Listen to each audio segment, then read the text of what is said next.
heshima yako mtukuka wetu, utuombee mvua, mazao na kutuondolea maradhi katika kijiji chetu. Nye, mnamaanisha nini?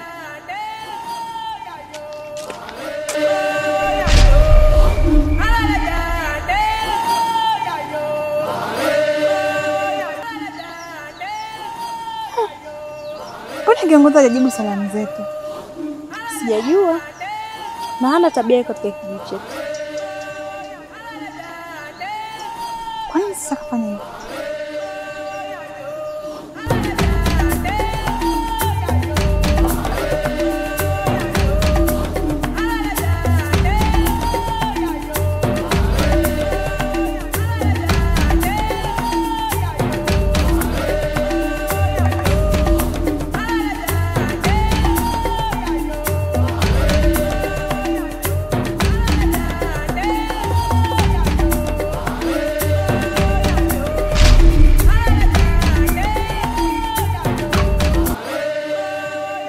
Heshima yako mtukuka wetu, utuombee mvua, mazao na kutuondolea maradhi katika kijiji chetu.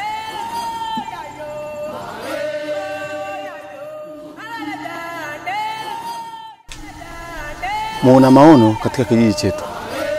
Mbona yule aliyomla mwanangu kwa njia ya uchawi hajapewa adhabu mpaka sasa?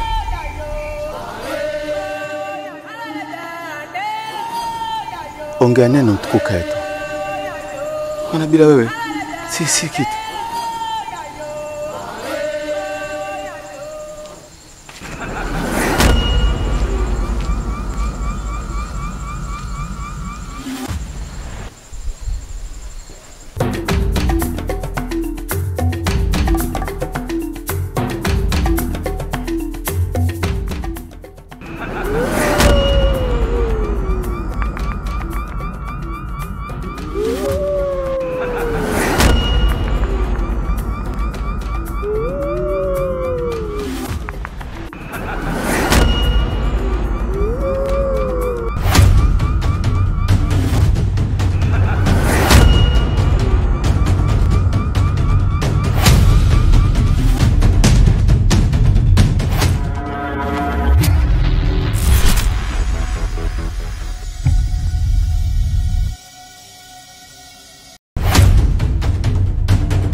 Mtukuka, mbona unakimbia? Na kwa nini hutaki kunisikiliza? Mimi sio mtukuka. Mimi naitwa Franco. Tafadhali usinifanyie hivyo. Mtoto wangu aliuawa akiwa bado mdogo. Naomba unisaidie kulipa kisasi. Kaka, nimekwambia mimi siitwi mtukuka. Mimi naitwa Franco. Ni mtafiti kutoka Dar es Salaam. Nimekuja kufanya utafiti katika hichi kijiji juu ya mto unaowika jogoo saa 12 alfajiri. Mbona sura yako, kuongea kwako, mwendo wako, unaonekana kabisa wewe ni mtukuka. Usinifanyie hivyo. Hapana, sio mimi. Na pia nashangazwa juu ya vitu unavyovisema. Na hivi vitu vinavyotokea vinanishangaza. Mara watu wananiinamia, watu wananisujudia. Hii imekaaje hii? Sielewi. Kila ninachokiona kwako unaashiria ni wewe. Hata kama kuna kufanana, lakini sio hivyo. Kwanza, mimi namwamini Yesu. Na mambo ya kichawi na mimi, wapi na wapi. Nikiamua kuwapiga neno la Mungu, nitawapiga neno la Mungu wote mnaungua.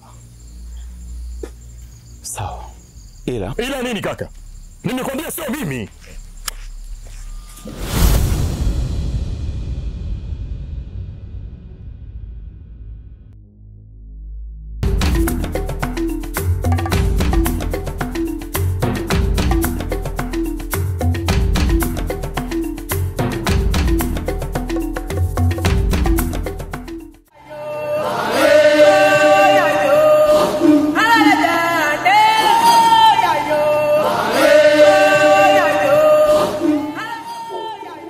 shaka utabiri umeshatimia. Nimemuona mashariki akitokea pembeni ya kaskazini. Sasa tunatakiwa kwenda kwenye mto wa Jogoo unaowika. Tunatakiwa kukabidhi kwanza, ndio twende kwenye ngome ya mizimu ichukue roho zetu. Ni kweli, maana tumesubiri siku nyingi na tumetumikia kwa kutosha.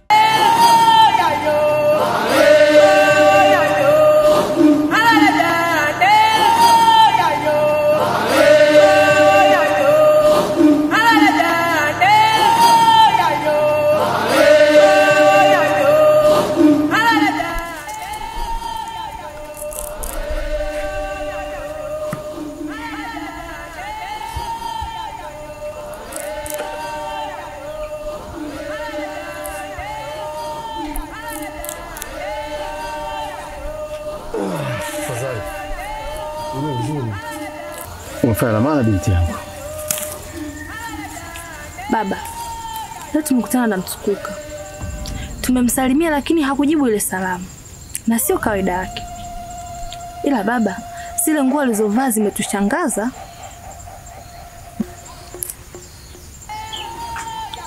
Uko sahihi binti yangu. Hata nyumbani alifika. Baada ya kufika nyumbani, nilimsalimia. Cha ajabu hakuonyesha ushirikiano wote zaidi ya dharau na kuondoka zake. Baba, kuna kitu gani kimempata? Binti yangu, bado mapema. Ifika usiku utalifahamu.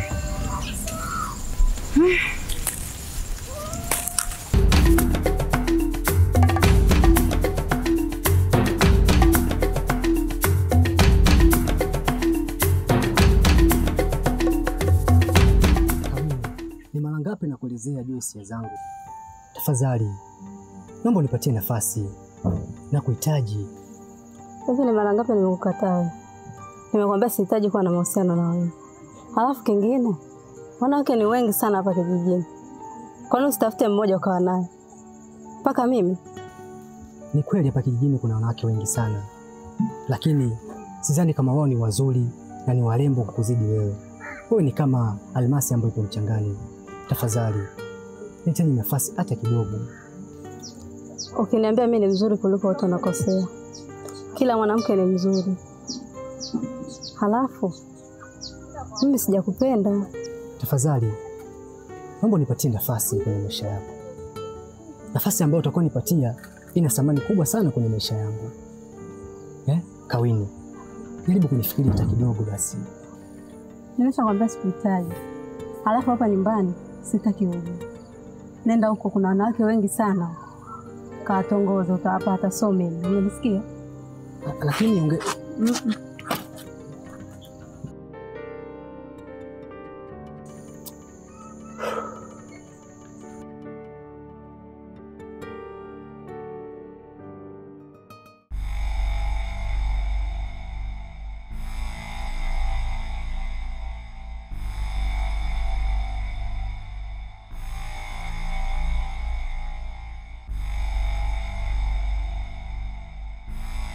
Uje wangu mimi hapa ni juu ya malalamiko zidi ya kifo cha mwanangu.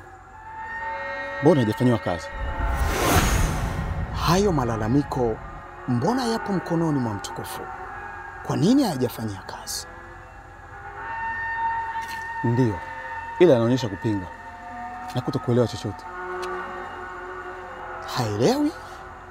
Haelewi chochote kivipi? Wakati makubaliano alitakiwa apewe adhabu huyu aliyosababisha kifo cha mwanao. Hata mimi ndicho kinachoshangaza mganga.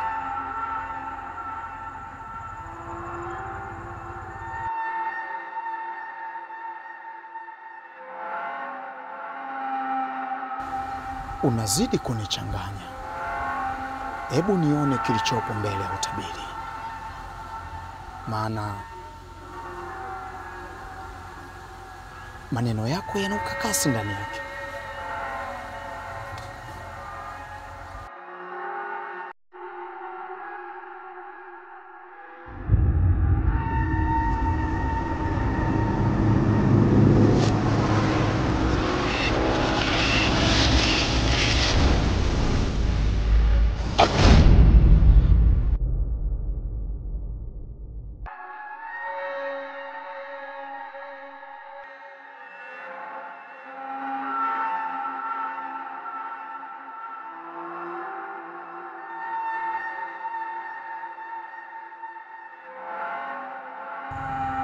ina maana utabiri umetimia?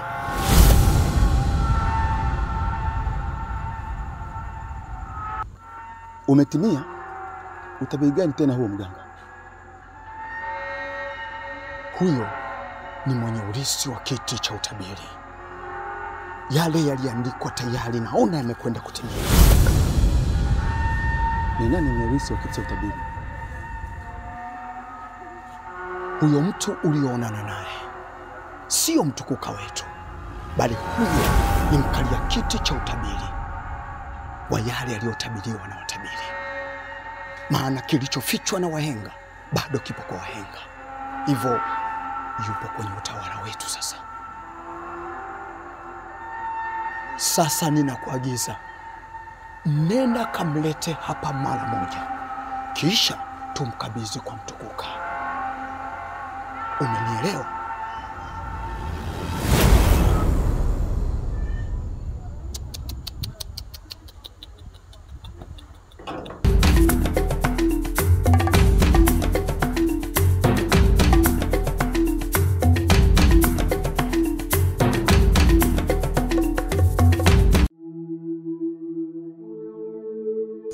Habari ya saizi? Salama kabisa. Samahani, hivi wewe ni mwenyeji katika hichi kijiji? Hapana, mimi sio mwenyeji kwenye hiki kijiji. Aha. Mimi ni mtafiti kutoka Dar es Salaam. Na nimekuja kufanya utafiti juu ya mto unaowika saa 12 alfajiri. Unawika kama jogoo. Lakini cha ajabu, tangu niingie katika hichi kijiji, kila mtu anaonyesha kunifahamu. Na mimi sijawahi kuja katika hichi kijiji hata siku moja. Sielewi hapa. Naona mauzauza. Kikweli mimi hata sifahamu juu ya hizo habari unazozungumza. Wewe ndo utakuwa umekufananisha.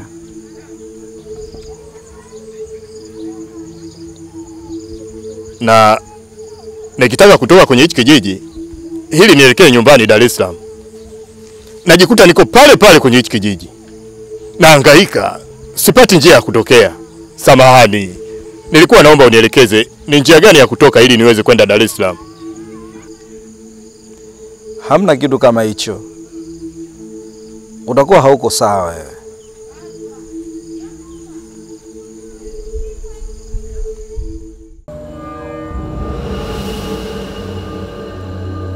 Nimeitika wito. Ni kipindi kidogo kimepita. Sijaona salamu zako. Malkia wangu, kuna mgeni wa maajabu katika kijiji cha Malipizo. Nikaona nikushirikishe. Ugeni kutoka wapi? Au ndo ndoto niliyoota utawala wa kisasa unachukuliwa? Inawezekana Malkia wangu, maana inasadikika kwamba yeye ndo mrithi wa kiti cha utabiri na mkalia kiti cha utabiri. Kama umemuona, tafadhali naomba kichwa chako.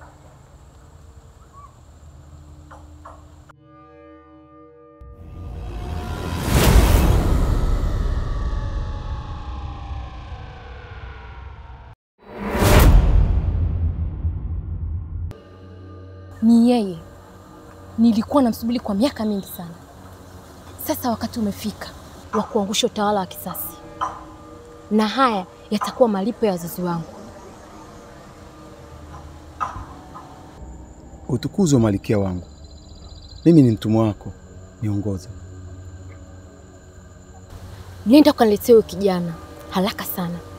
Ila hakikisha unaitunza kama hazina. Sauti yako ni mamlaka yangu. Mimi natii utakacho Malkia wangu.